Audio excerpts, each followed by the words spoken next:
sur ma chaîne YouTube Neddy les bons tuyaux. Tout d'abord, je voulais vous remercier parce qu'il y a de plus en plus de vues sur les vidéos. Comme je l'ai dit dans mes vidéos précédentes, je sais, mais là, franchement, je suis un peu étonnée parce que quand j'ai commencé cette chaîne, je me suis dit, il va y avoir que mes parents, que ma famille, je vais avoir 10 vues. Mais là, franchement, merci, ça me touche beaucoup.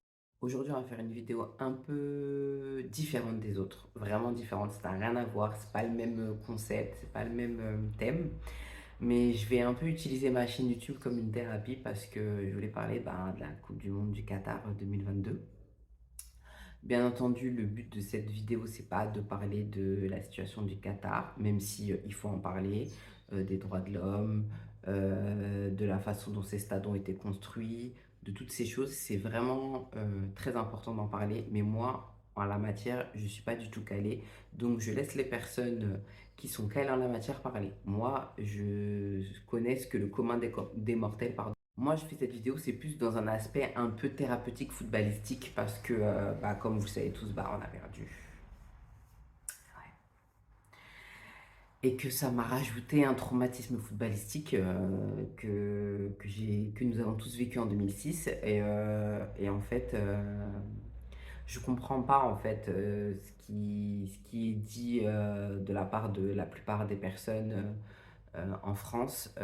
Je sais pas, donc je vais prendre ma chaîne pour m'exprimer parce que je pense que ça me fera du bien. Je pense que ça m'aidera. Et peut-être que certaines personnes vont mieux comprendre ma façon de voir les choses en fait. Faut savoir que oui, c'est un peu bizarre, une femme qui fait une vidéo sur le football alors que sa chaîne c'est Neddy les bons tuyaux, donc on est d'accord. C'est un peu particulier, c'est un petit peu particulier, mais il faut savoir que depuis l'enfance, c'est une passion que je partage avec mon père. C'est mon père qui m'a initié, tout appris quand on était petit, quand j'étais petite, pardon, parce que mes frères et sœurs, quand on était petit, il essaie de partager ça avec moi et que les autres l'ont pas trop partagé. Celle où ça a plus pris, c'est moi en fait. Donc dans notre famille, la Coupe du Monde, c'est un mois très très important. C'est un mois, je vais pas dire un mois simple parce on va pas dérespecter Dieu, mais c'est un mois très important. C'est la chose qu'on regarde dans le calendrier, qu'on coche tout de suite, comment on va regarder. Et aussi, on essaie de regarder le maximum de matchs. Si on peut regarder tous les matchs, j'ai eu des Coupes du Monde où j'ai eu la chance de pouvoir regarder tous les matchs. Bon, cette Coupe du Monde-là, j'ai un métier, donc j'ai pas tout pu regarder, mais j'ai regardé vraiment une grosse partie. J'ai vu des très très bons matchs, j'ai vu des matchs purges. Par exemple, celui qui me vient à l'esprit tout de suite, c'est Angleterre-États-Unis, mais celui-là, on aurait dit c'était Lorient-Sochaux, un truc comme ça, ou Angers-Brest. Désolé hein, pour tous ces supporters, mais faut dire la vérité, quoi. Bon, déjà, cette Coupe du Monde au Qatar, je sais pas, c'est parce que les gens voulaient la boycotter ou parce qu'ils n'étaient pas d'accord qu'elle se fasse là-bas. D'ailleurs, pour toutes ces personnes qui militent, qui voulaient pas que ce soit là-bas, je vous invite à regarder le documentaire de Netflix sur la FIFA. Ça vous explique bien comment ça a été attribué. Donc, en fait, ni vous, ni moi, ni personne n'aurait pu faire en sorte que ça n'arrive pas, en fait. Donc, il y a un truc qui s'appelle le pouvoir de l'argent. Et en fait, tu peux pas aller au-delà du pouvoir de l'argent, parenthèse. Je vous laisse regarder, il est vraiment très très bien, hein. C'est pas un truc de football. Bon, il y a un peu de football, mais c'est vraiment sur le Qatar, la FIFA, tout ça. Et faut dire que cette Coupe du Monde, je sais pas si vous leur avez mis l'œil, enfin l'œil puissant positif, on va dire, parce que franchement, cette Coupe du Monde, elle était. Après, j'ai pas vu toutes les Coupes du Monde, j'ai que 36 ans, mais franchement, elle était incroyable. Franchement, il y a des vrais matchs. D'ailleurs, je voulais vraiment dire un grand bravo au Maroc parce que franchement, ils m'ont régalé de A à Z. Je voulais vraiment qu'une nation africaine du continent africain euh, démontre ce dont elle était capable. Et c'est le Maroc cette année, clairement. Et franchement, respect à eux. Ils m'ont régalé, ils m'ont tenu en haleine. Et surtout leur gardien là, Bounou là. C'est quelqu'un ce mec-là. Il y a aussi beaucoup de joueurs de l'équipe. Je pense que va y avoir un mercato en janvier là. Alors là, je pense que les gens ils vont sortir le carnet de chéquier parce qu'il y a des mecs vraiment, mais respect à eux. Et j'aime bien les surprises comme ça. Et c'était une belle surprise. En tout cas, c'était un bon On va rentrer dans le vif du sujet, l'équipe de France. Bah, je suis française, donc je supporte l'équipe de France. Je ne critique pas les gens qui sont français, qui supportent d'autres équipes. Type, il y a des gens qui supportent le Brésil, des trucs comme ça et tout.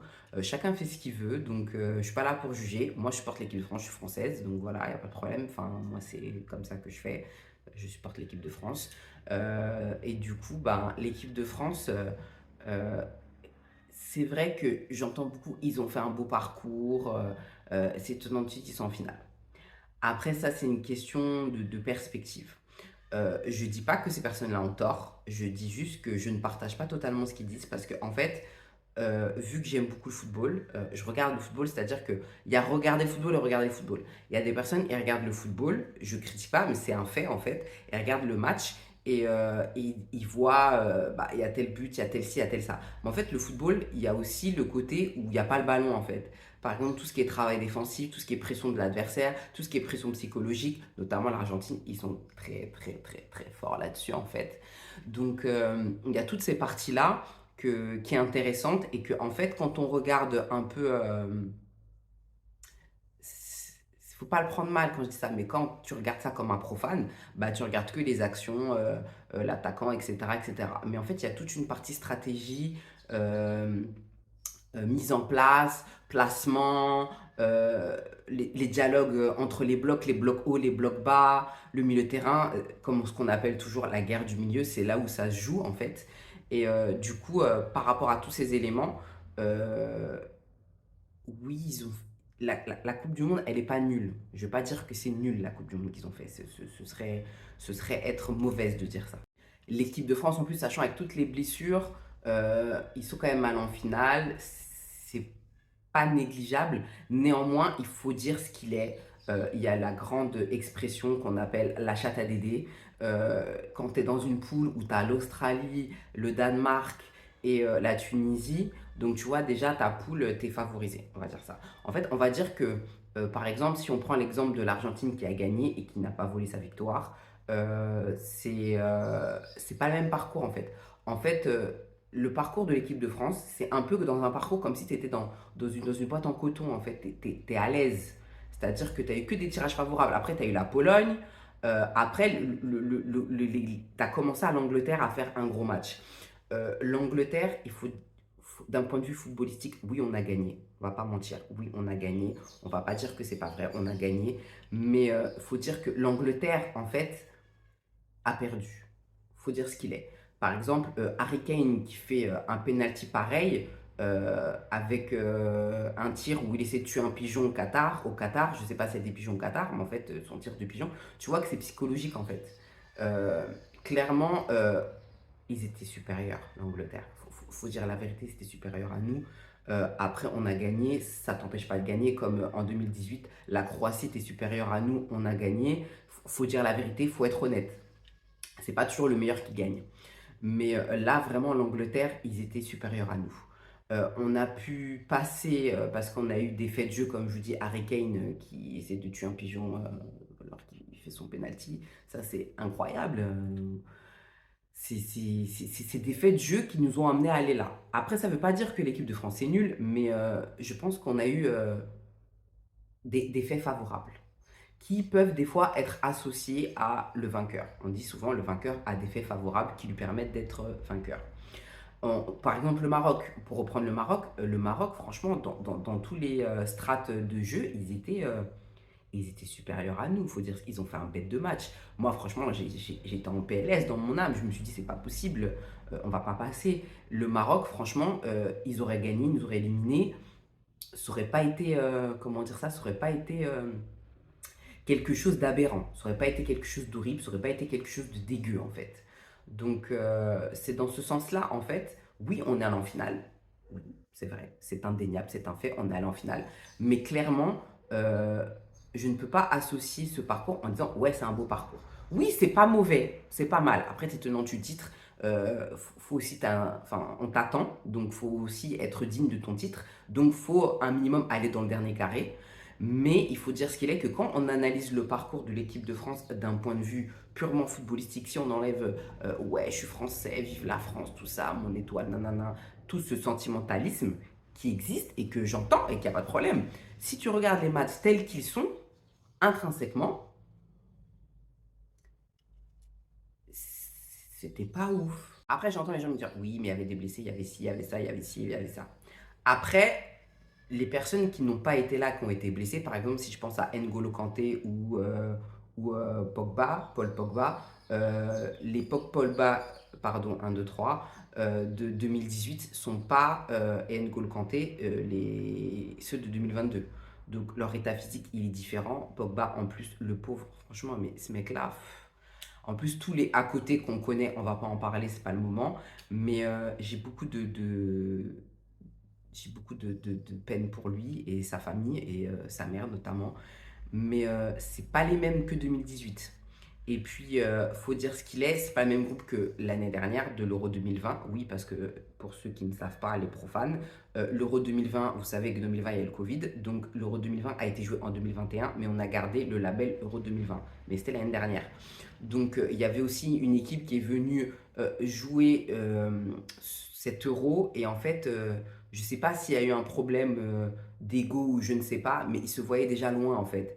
Mais pour se voir là, il faut travailler. Donc il y avait ce côté-là et on ne sait pas en fait si ces personnes-là auraient eu plus d'humilité ou on ne sait pas en fait. Après, il y a bien entendu le truc français de dire ouais, j'ai entendu, je me suis fait mes taclés sévères de traite à la nation parce que je disais l'Argentine, attention les gars, l'Argentine, attention les gars. En me disant oui, tu dis l'Argentine, l'Argentine. Moi, je voulais avoir tort, hein. Moi, je voulais que l'équipe de France, elle perde, elle ne perde pas et que l'Argentine perde et que nous, on gagne. C'est ce que je voulais. Mais j'ai vu certains matchs de l'Argentine, pour ne pas dire tous leurs matchs, quasiment tous leurs matchs du mondial. J'ai regardé un peu la Copa América, donc, dont ils sont les champions en titre. Ils ont gagné ça il y a même pas 6 mois, je crois, ou 6 mois, un truc comme ça. Enfin bref. Et du coup, je voyais ce dont l'Argentine était capable. Et ils ont un milieu incroyable. Ils ont un joueur incroyable qui est Léo Messi. Ils défendent bien. Leur gardien, c'est pas le gardien du monde, le meilleur gardien du monde, mais il est clairement pas mauvais. Et Lloris, j'ai rien contre cette personne. Je le connais pas. Il a l'air très sympa, mais Lloris, voilà quoi, on sait. On sait à quoi s'en tenir. C'est-à-dire que quand j'ai vu qu'on allait au penalty, je savais déjà qu'on n'allait pas pouvoir passer. Ça, c'est un autre débat, on en parlera plus tard. Mais c'est une équipe qui est solide, qui défend bien. Et en plus, ils ont eu l'intelligence d'esprit comme beaucoup de clubs, c'est-à-dire que Di Maria a été blessé. Et ils se sont permis de garder Di Maria dans leur groupe. Mhm, mhm.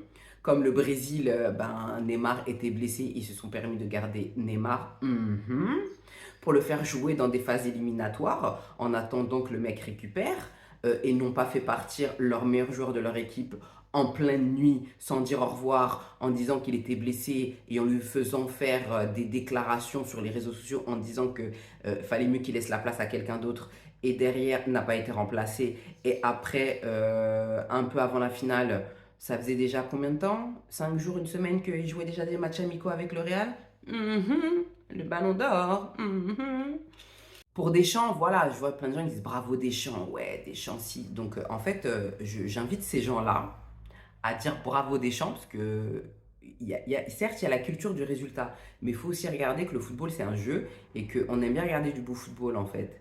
Et je mets au défi n'importe qui de me dire que Deschamps fait un beau football.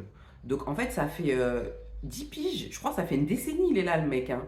Il est à sélectionneur de l'équipe de France, je n'ai rien contre lui, je ne le connais pas, mais les purges qu'il nous a fait regarder en fait, le manque de jeu parce qu'il est dans une culture du résultat, dans le défensif, le physique, il n'y a pas de jeu frère. Frère, il n'y a pas de jeu en fait. Donc oui, on disait jamais rien parce qu'il avait des résultats, mais là, attends, depuis qu'il a, oui, il a gagné 2018, il a gagné le mondial 2018, deuxième étoile, ok, pas de problème. Finale de l'Euro contre le Portugal, on perd. 2016, non? Voilà. L'Euro 2020, joué en 2021, euh, tu mènes 3-0 ou 3-1, je crois que c'était 3-1. Tu fais des changements, tu sors Griezmann, tu sors les offensifs pour faire du défensif, parce que dans ton esprit, tu as déjà gagné. Pardon? Donc, en fait, il y a tous ces problèmes-là. Et puis, oui, le plus gros, le truc qui m'a choqué depuis le début du mondial, c'est que le mec ne s'entraîne pas au tir au but. C'est-à-dire que, oui, parce que j'entends beaucoup de gens dire, oui, c'est un truc qui m'anime beaucoup le football, hein, désolé, hein, des fois je bégaye et tout, pardon. Mais j'entends beaucoup de gens dire, oui, les tirs au but, c'est, comment on dit ça? Comment il dit ça? C'est la loterie. Mais non, en fait, c'est pas la loterie, les gars, en fait. En fait, les tirs au but, ça se prépare, je vous explique. Donc déjà, tous tes joueurs, tu les fais se préparer. Donc tu leur fais des séances de 45 minutes, 1 heure, à la fin de l'entraînement, où ils font des tirs au but, en fait, pour leur apprendre à tirer. Parce que, tu vois, tu as déjà la pression psychologique de te dire, il faut pas que je rate. Si en plus, dans ta pression psychologique de te dire, ouais, il faut pas que je rate parce qu'on va me dire, gna, gna, gna, gna, on va me mettre des tweets comme Mbappé, des tweets racistes, etc., parce que j'ai raté mon penalty, et qu'en plus derrière, il faut que je réfléchisse comment je dois frapper, bah en fait non, tu diminues tes chances, faut pas avoir fait l'ENA pour savoir que tu diminues tes chances de pouvoir réussir ton penalty en fait. Donc non, il faut s'entraîner. Et notre cher Dédé national que vous aimez tant, le mec ne s'entraîne jamais en fait. N'entraîne jamais l'équipe à faire les pénaltys. Et n'entraîne pas non plus, ne fait pas d'entraînement avec ses gardiens, son gardien, Hugo Lloris, j'ai rien contre lui, hein. Mais encore une fois, on l'a tous vu, et ça fait des années qu'on le voit. C'est-à-dire que quand il y a un penalty, le mec part avant que le mec tire. Non, non mais c'est trop. Donc, il y a aussi cette partie-là. C'est-à-dire que en fait, le truc le truc de la loterie, non, c'est pas une loterie. Il faut t'entraîner, en fait. Il faut te préparer à ça. Ça peut arriver. Surtout en phase finale éliminatoire, tu peux sortir comme ça, en fait. Donc, non, tu dois t'entraîner. Donc, par exemple, le mec te dit avec confiance, non, nous ne nous entraînons pas à faire des tirs au but. Non, mais je te rappelle que l'année dernière, avec ton ego, tu vois, tu es sorti contre la Suisse au tir au but. Et là, tu refais un mondial où tu perds une finale au tir au but, sachant que tu n'as pas entraîné ton équipe. Donc là, c'est une faute professionnelle, tu récidives. Mais gars, tu récidives en fait. Tu es censé t'entraîner. Les Argentins, pourquoi vous croyez que les Argentins, ils ont tapé comme ça? Ou même les Croates. Les Croates, ils s'entraînent. Les Argentins, ils s'entraînent en fait. Et en fait, il y avait une stat que j'ai entendue, il y avait peut-être 5 jours avant la finale, je ne sais plus qui l'avait donnée. Et en gros, depuis, je crois, les années 90, aucun adversaire de l'équipe de France, je crois que c'est 90, hein. Après, en commentaire, vous me mettez si je me suis trompé ou pas, il n'y a pas de problème. Mais il y avait une stat depuis les années 90, ou fin des années 90, je crois, qui disait que tous les adversaires de l'équipe de France qui vont au tir au but, en phase éliminatoire d'une coupe, peu importe la coupe, ne ratent aucun de leurs pénaltys. Le seul qui a raté, je crois que c'était en 2006, mon fameux traumatisme, je ne sais plus c'était quel Italien, mais c'est lui qui le jette, hein. C'est pas un arrêt de notre gardien, hein. C'est lui qui le jette. Donc je pense qu'il faut qu'il y ait des gens qui disent que les pénaltys c'est la loterie. Il faut qu'ils méditent là-dessus très fortement, tel maître Yoda, je pense. Non, non, non. Ça se prépare en fait. C'est comme tout dans la vie, ça se prépare. Comme on dit merci les Bleus. Oui, merci les Bleus, je suis d'accord, il n'y a pas de problème, il faut les remercier, ils ont fait un beau parcours, je ne suis pas contre et tout. Mais c'est l'Argentine en fait, les gars.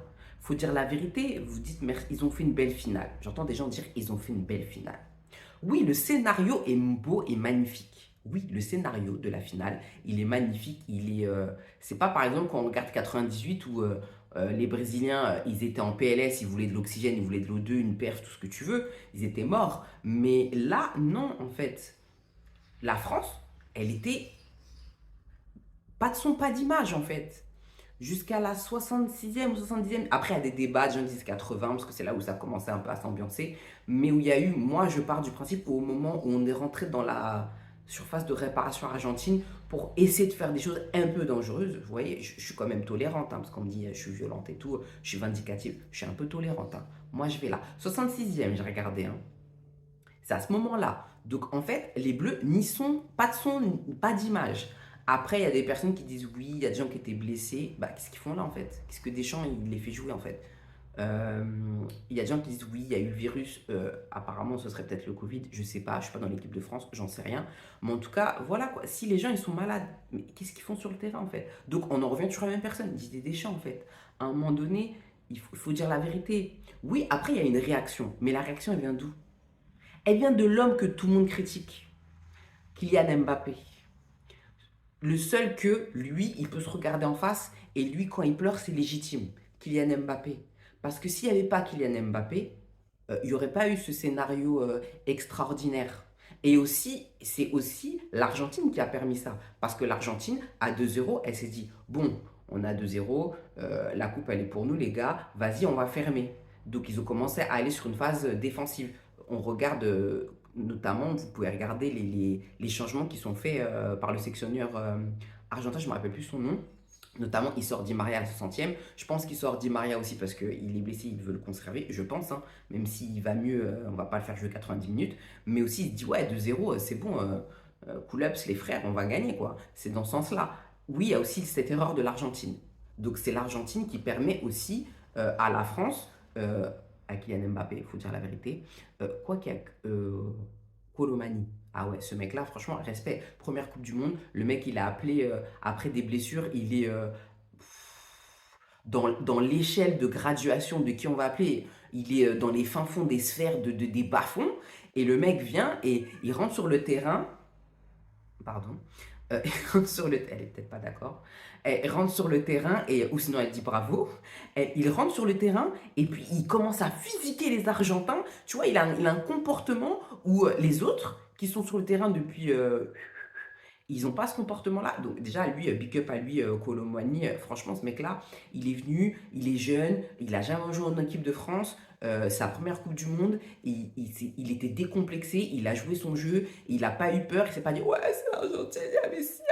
Non, il a joué son jeu, il était là, et franchement, respect, big up à lui.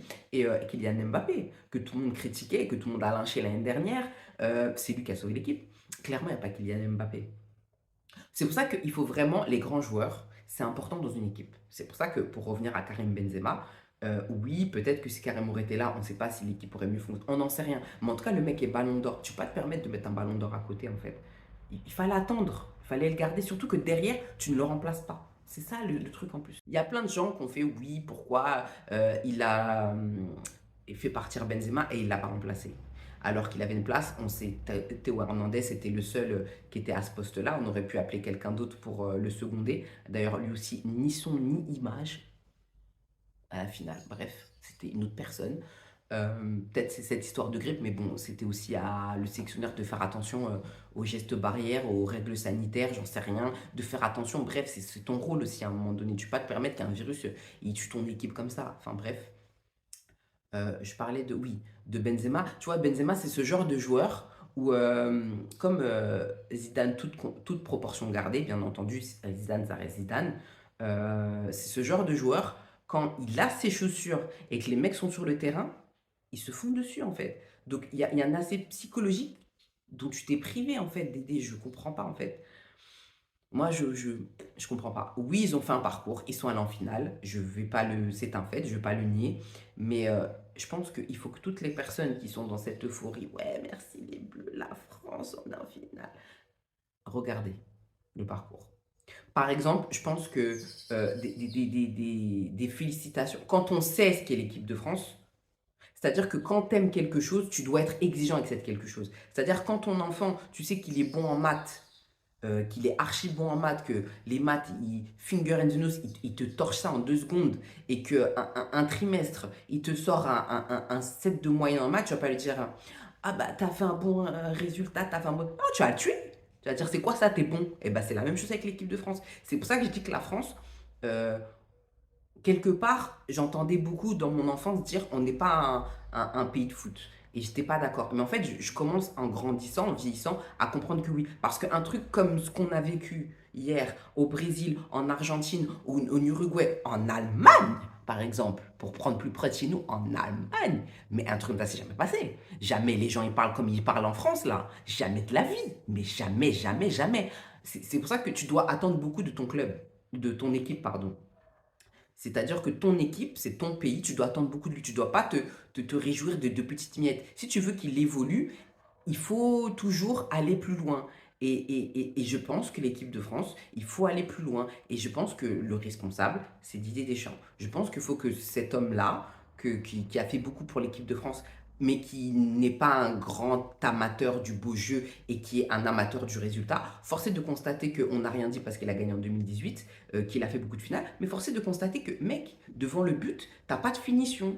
Devant le but, tu bégayes. C'est-à-dire que quand tu es censé gagner, tu bégayes beaucoup. Donc, à un moment donné, tu as fait 10 piges, c'est très bien. Tu nous as fait gagner une deuxième étoile, c'est très bien. Même si Mbappé t'a beaucoup aidé, joueur extraordinaire, parenthèse virgule, c'est pas grave, je la referme. Et que tu as une belle génération qui t'aide aussi. Oui, après, il a une relation avec les joueurs. Force est de constater qu'aussi, les joueurs que tu écartes, tu les écartes d'une certaine façon. Oui, je te tutoie. Tu les écartes d'une façon qui n'est pas correcte et qu'on voit depuis un moment. Et je pense que tu as fait le tour de la question et qu'il est temps pour toi de t'en aller et de laisser des gens qui veulent peut-être mettre du beau jeu dans notre équipe, type Zinedine Zidane pour ne pas le citer. Il faut laisser des gens comme ça nous faire du beau jeu. On t'a vu, c'est bien. Macron t'a encensé, c'est bien.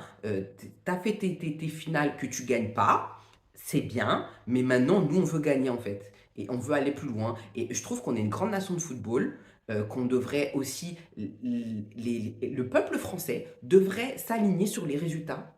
Et je vois que ce n'est pas le cas et je suis peiné. C'est-à-dire que je pense qu'aussi les Français, il faut aussi que vous regardiez plus l'équipe de France, que c'est pas que quand il y a un mondial en Euro que vous regardiez. Regardez aussi les purges là, de Coupe des Nations où ils vont à Saint-Vincent des Grenadines ou qui vont affronter les îles Féroé, les Blata comme ça là. Regardez ça aussi. Regardez ces trucs-là. Regardez un peu. Voilà. Pour que vous puissiez voir à qui vous avez affaire. Parce que oui, Didier Deschamps, il a fait ce qu'il a fait, mais au final, il ne transforme pas les essais. Donc, à un moment donné, il faut qu'on passe à autre chose. Et puis, si quand il s'en va, si c'était possible qu'il puisse emmener Le Gret avec lui, parce que ce mec-là, vous savez ce qui se passe à la fédération, on sait tous qu'est-ce qui se passe. Et en plus, le mec se permet de venir à la remise du trophée de la Coupe du Monde, le mec vient débrailler quoi. Regardez bien, regardez le match quand il est à la fin du match, à la remise, quand il est dans le tunnel et que tu as les présidents de la fédération argentine, je crois qu'il y a le président argentin, il y a Macron, il y a l'émir du Qatar, normal, il a payé sa Coupe du Monde, il vient en fait à un moment donné, il est là pour venir saluer Messi, le mec il a payé sa Coupe du Monde. Regardez comment il est habillé, regardez comment tout le monde le regarde en fait. Mais c'est quoi en fait? Mais c'est quoi? Après, il y a des gens qui vont me dire, oui, mais Deschamps, regarde, il n'y avait pas son plus d'image comme tu dis, mais quand il a fait les changements, oui, notamment quand il a fait rentrer Coman. Coman, très bien. Franchement, dès que Coman il est rentré, Airways, les gens ils ont commencé à respirer. Oui, il a fait des changements tactiques qui ont permis de dynamiser le jeu et qui ont changé la physionomie du match. Mais pourquoi il l'a pas mis dès le début? Parce qu'en fait, moi je voyais Coman il jouait pas. Je me suis dit si Coman il joue pas, c'est parce qu'il est blessé, parce qu'il est pas bien, parce qu'il a un problème, parce qu'il a le fameux virus dont on ne veut pas parler et qu'on ne veut pas nous dire. Mais que il y a des rumeurs qui disent que c'est la Covid. On voit très bien quand il gagne contre le Maroc quand il rentre et qu'il salue Rabiot et que Rabiot il est en hauteur et qu'il ne s'élève pas avec lui, avec eux pardon. Donc pourquoi il est en hauteur? Bref, passons. Donc pourquoi Coman il débute pas en fait s'il est capable? En fait c'est ça, c'est que les gens vont me dire oui mais il a fait des changements, ça a changé la physionomie du match, donc il y a eu ci, il y a eu ça. Mais pourquoi il n'a pas fait dès le début en fait? Et puis surtout quand il fait les changements à la 42e. Mais mec ça apporte quoi en fait que tu fasses à la 42e? Oui tu fais des changements parce qu'il a peur. Parce qu'il a peur. Parce que comme il sait très bien qu'on l'attend au tournant, bah le mec il fait à la 42e. Mais en fait intrinsèquement, ça sert à rien. T'es à la 42e, il va y avoir la mi-temps. Attends la mi-temps, fais tes changements en fait. Fais tes changements. Fais tes changements tout de suite. Tu fais tes changements, comme ça tu rentres au sifflet, tac tac, hop hop, changement, c'est mieux en fait. Il faut dire ce qu'il est aussi, Didier Deschamps. Oui, c'est grand sélectionneur, tout ça. Mais personne joue à son poste en fait. En vrai de vrai, quand tu regardes intrinsèquement chaque joueur de l'équipe, personne joue à son poste de prédilection. À part quelques-uns, Oui, Lloris, parce qu'il est gardien, bah, on ne peut pas faire autrement. Varane, défenseur central, oui, donc oui, Varane, des trucs comme ça. Mais regardez, Jules Koundé, c'est pas son poste. Dembélé, Dembélé. Griezmann, c'est pas son poste non plus de prédilection. Après, ils sont contents de faire ça parce que c'est sûr. Parce qu'il peut se permettre de faire ça parce que c'est un sélectionneur. Il sait qu'il fait ça sur un mois. Mais dans un club, tu peux pas faire ça. Donc, Rabiot, par exemple. Euh, Il y a ça à regarder en fait. Et c'est pour ça que je peux pas être dithyrambique comme certains ils disent. Et puis, je remets les dans le contexte. L'Argentine mérite sa victoire. Moi, je le savais qu'ils allaient gagner. Parce que de toutes les façons, ils avaient ce truc en plus. C'est déjà, c'est une nation de football. Pour eux, pour eux, limite, c'est du mysticisme, le football.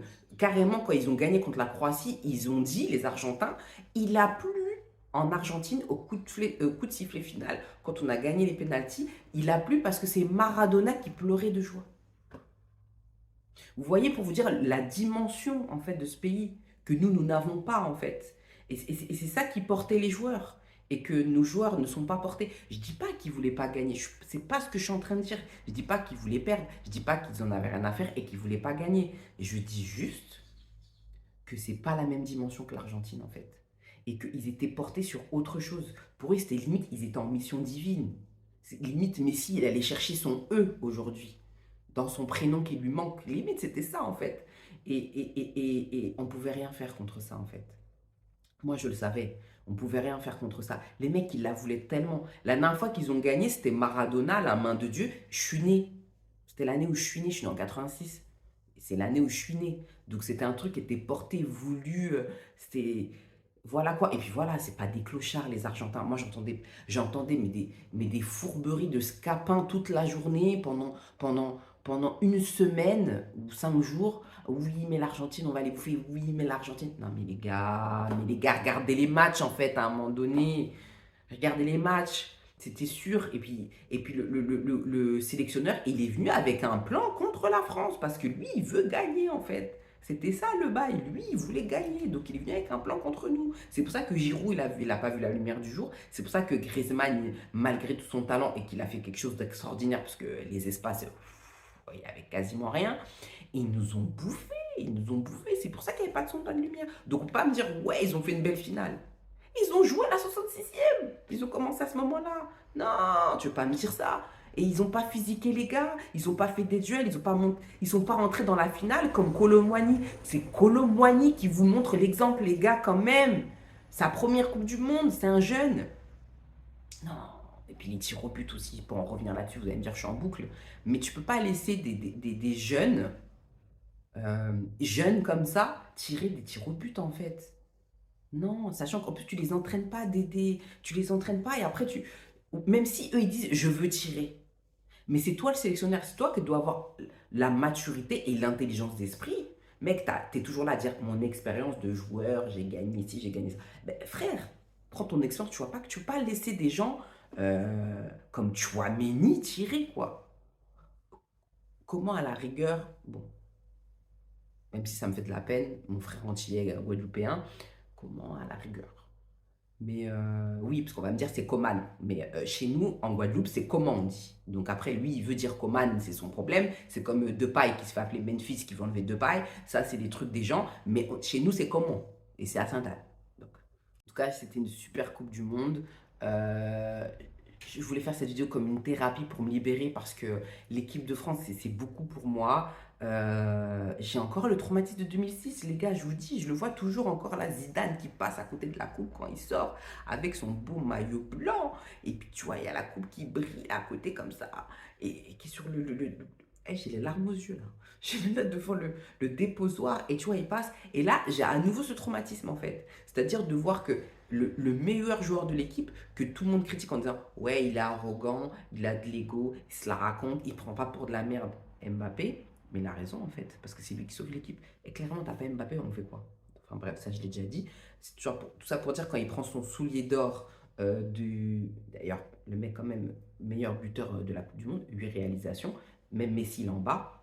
Quand même, faut dire ce qu'il est. Même Cristiano Ronaldo, tous les grands, là, voilà, il est quand même devant. Bref, quand il prend son soulier d'or et qu'il passe à côté de la coupe, déjà il prend son soulier d'or, tu vois que le mec il est dévasté. Franchement, j'ai de la peine pour lui. Franchement, c'est le seul qui. Avec Giroud. Parce que j'avoue, Giroud, c'est mon gars, je l'aime beaucoup. En plus, c'est sa dernière Coupe du Monde. Franchement, je l'aime de fou. Giroud, c'est un mec, il a tout donné. Faut rappeler que Deschamps n'en voulait pas. Parce que vous êtes là à dire oui, Deschamps, il a raison. Deschamps ne voulait pas en entendre parler. Il faut voir comment il répondait aux questions qu'on lui disait. Et Olivier Giroud, quand il était entre guillemets harcelé avec Olivier Giroud, comment il parlait d'Olivier Giroud, comment il esquivait la situation. Et maintenant, c'est Olive son pote, comme dans Olivier Tom, et puis lui fait des bisous. Non, faut arrêter. Ça me fait de la peine pour Olivier Giroud. J'ai vraiment de la peine pour Mbappé. On va me dire, il est jeune, il en gagnera d'autres, il en aura ci, il en aura ça. Mais même, ça aussi, ça a construit un joueur, en fait, ce genre de, de scénario catastrophe. Parce que tu peux perdre une finale net et sans bavure. Mais quand tu perds une finale comme ça, sachant que lui, en plus, il a insufflé vraiment, l'espoir à l'équipe. C'est lui qui a tout fait, parce que les autres passons de pas de lumière, pas d'image en fait. Kolo Muani aussi un peu. Euh, voilà quoi. Ça me fait de la peine pour lui parce que vraiment lui il a tout donné et il méritait pas ça en fait. Il méritait pas ça. Il méritait pas ça. Ça me fait beaucoup de peine pour lui. Bon, il a eu son soulier d'or, c'est une mince consolation, on va dire ça comme ça. Mais cette image quand il prend son soulier d'or là et puis il passe à côté comme ça, ah, ça me dévaste. Et même quand il pleure sur le terrain et que tu as le gardien de l'Argentine, je sais plus comment il s'appelle, euh, qui vient le consoler alors qu'il y a Macron qui parle à côté, qu'il ne calcule même pas Macron. Même tu vois que le gardien, il regarde Macron et il se dit c'est qui ce gars en fait, il veut quoi lui? L'Argentin, c'est très drôle, regardez en fait. C'est très drôle ce passage-là où tu vois que le gardien argentin, il veut parler à Mbappé, que Mbappé calcule pas Macron et que tu vois que le gardien, il le regarde genre, mec, t'es qui en fait? Tu sais, il comprend pas parce que un président fait pas ce genre de choses. Ouais, d'ailleurs, j'ai trouvé que Macron, il a fait. C'est mon avis, hein. Après, oui, c'est vrai, je suis pas fan de lui, mais je trouve qu'il en a fait un peu trop. Euh, oui, il aime le football, tout ça, mais frère, t'es mec, t'es un président en fait, donc t'es censé être en retrait et faire le président en fait. Après, tu peux faire des communiqués, tu peux parler, y a pas de problème, mais t'es pas nos copains, c'est pas tes copains, vous jouez pas ensemble, vous n'avez pas élevé les cochons ensemble. Je pense que lui aussi là, il a fait un peu trop. Je sais qu'on t'aime pas trop, tu sais qu'on t'aime. Bah, si tu veux qu'on t'aime, notamment nous la Guadeloupe, Miss Guadeloupe et Miss France. Tiens d'ailleurs, et je suis très fier d'elle, Indira, je suis très fier de toi, je tiens à le dire, et bah envoie-le en Guadeloupe. Tu vois, déjà, on va commencer peut-être un peu à t'apprécier. Et arrête de ne pas nous parler ou de. Bon, là, c'est digression politique, ça n'a rien à voir. Tout ça pour dire que ça m'a fait vraiment mal de voir, je reprends mon fil, de voir Mbappé avec son Suédois qui passe à côté de la coupe.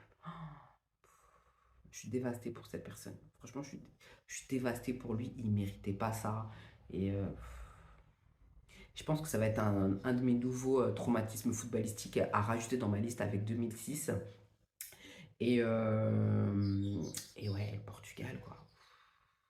La seule, dans tout ça que je peux me dire, en fait, notamment la finale qu'on a perdue à l'Euro 2016 et cette finale 2022, c'est que au moins Cristiano Ronaldo a gagné un trophée majeur avec son équipe, le Portugal. Et comme ça remercie toute sa carrière et tout ce qu'il a apporté au Portugal. Donc déjà, c'est bien. Et Messi, ben, comme ça, il est sur le toit du monde et il devient officiellement le plus grand joueur de tous les temps parce qu'il a tout gagné. Donc, ben, je sais que cette vidéo, peut-être, il y a beaucoup de femmes qui vont pas trop l'apprécier. C'est pas misogyne quand je dis ça, mais il y a beaucoup de femmes que quand j'essaie d'échanger avec elles, footballistiquement, c'est pas méchant, mais il y a rien en fait. Donc, et toutes les femmes qui, comme moi, regardent le football, aiment ça, essaient d'analyser. Après, j'ai un niveau rikiki, quoi. Je suis personne, mais j'essaie un peu de m'intéresser, de connaître et, d'avoir ce regard un peu plus bah, dans le sport, quoi. Pas juste l'émotion, pas juste c'est l'équipe de France, pas juste si, pas juste ah c'est incroyable le scénario. Oui, le scénario est incroyable, mais les gars ne jouent pas avant la 66e minute quand même. Donc tu peux pas dire que les mecs ont fait une belle finale, quoi. Ils ont réagi en fait. Comme l'année dernière, ils ont fait les tontons et la Suisse est revenue. Et ben là, tu reviens, mais non, en fait, non. Tu dois maîtriser ton jeu, quoi. C'est pas comme ça, en fait. Enfin, bref. C'était un peu ma thérapie. Donc les femmes qui aiment le football, affirmez-vous, faites des vidéos YouTube si vous avez des chaînes, parlez plus, parlez-en sur vos réseaux, prenez confiance. C'est pas parce qu'on est une femme, parce que je sais que je suis beaucoup décriée, quand je dis des choses, on me prend pas au sérieux, il y a des potes à moi, ils me prennent pas au sérieux, il y a des gens sur les réseaux, sur mes différents réseaux à qui je parle, quand je parle, ils me prennent pas au sérieux, parce que je sais très bien, c'est parce que je suis une femme. Donc c'est pour ça, ouais, une femme, d'où elle parle, qu'est-ce qu'elle connaît, elle connaît rien. Je sais très bien que dans la tête des gens, c'est ça. Mais non, bon, on peut s'intéresser et connaître. Donc les femmes qui sont un peu dans la même démarche que moi, bah, déjà prenez confiance. Les hommes, laissez-nous parler, parce qu'on peut dire des choses intéressantes, je pense. Et sinon, bah, j'ai fait ma thérapie, quoi. Maintenant, il faut que je guérisse, même si je pense que je guérirai jamais. Il faut que je fasse le deuil, parce que je voulais vraiment cette troisième étoile. Je la voulais vraiment, et bah, ils ne me l'ont pas donnée. Pourtant, l'Argentine a eu, comme je dis, elle a un peu géré, on avait la place. Si Didier Deschamps, il avait fait certains choix, on aurait eu la place. Si on se serait entraîné au tir au but et qu'il y a un des entraîneurs des gardiens qui aurait appris à Lloris à arrêter les pénaltys, ça c'est un truc français ça.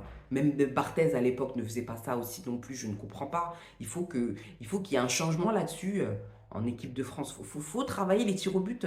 Punaise quoi. J'ai envie de dire un autre mot, heureusement je ne l'ai pas dit. Donc voilà, donc, et puis ceux que ça intéresse pas trop le football, ben désolé, mais c'était ma thérapie, donc c'est ma chaîne YouTube, je fais un peu ce que je veux, non? Donc je voulais un peu lâcher ça, et puis un peu vomir toute ma colère, et puis tout ce que je voyais qui n'allait pas, et puis en espérant que bah, nos prochains matchs en bois de mars, j'ai regardé, je crois, il y a une affaire d'Irlande ou un truc comme ça, où soit plus d'aider les champs, quoi. J'espère. Franchement, j'espère très fortement que ce soit pas lui. Même si je respecte beaucoup ce qu'il a fait, mais frère, on en a marre, quoi. On en a marre. Et je vous promets, je reviendrai sur les bons tuyaux, parce que je vois que ça vous intéresse, et je reviendrai là-dessus. En tout cas, c'était un peu ma vidéo du jour, et puis je vais vous dire à bientôt. Ce sera pour des bons tuyaux, mais j'aurai pas le même enthousiasme, parce que bah, j'ai encore mal, hein, ça va prendre du temps, les gars, hein. Heureusement, il y a fête de fin d'année et puis les familles pour un peu digérer. Voilà quoi. Et puis peut-être que les maillots de l'équipe de France seront soldés parce qu'ils sont perdus. Puis de toute façon, bientôt il y a les soldes de janvier, comme ça on pourra l'avoir un peu moins cher. Au moins que on se rassure comme on peut, les gars, hein. Je vous remercie d'avoir regardé cette vidéo et qui n'est pas dans le thème de la chaîne. Et puis, je vous remercie du soutien, des likes, des vues. Il y a même maintenant des personnes qui font des commentaires. C'est avec plaisir que je réponds. Merci à tous. Merci, merci, merci. Et à bientôt pour là, vraiment, je reviens dans le thème, les bons tuyaux hein, de Naïdi.